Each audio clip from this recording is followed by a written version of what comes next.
J'en profite maintenant pour vous présenter nos invités, nos experts. Éric Brocardi, porte-parole de la Fédération nationale des sapeurs-pompiers de France. Merci de nous avoir rejoints. Et puis Éric Frétillère, président d'Irrigans de France, agriculteur. On a beaucoup de questions à vous poser parce que vous faites partie des premières victimes. Tout à fait. Bon, cette décision vous semble la bienvenue, j'imagine, Éric Frétillère.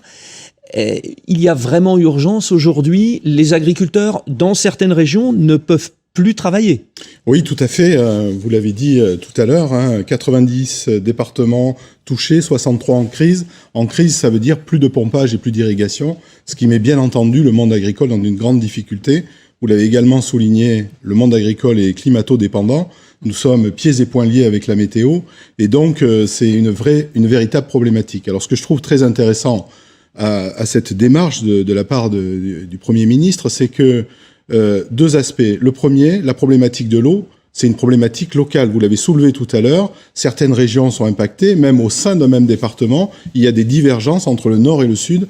Donc, qu'il y ait une décentralisation de la politique de l'eau qui est en place, je trouve que c'est une très bonne chose. Et que les préfets remontent leurs problématiques, parce qu'elles ne seront pas la même en Bretagne que dans le sud-est de la France, c'est très important. Et peut-être même à certains endroits une question d'exposition, on pense à certaines parties de montagne qui sont... Tout à fait.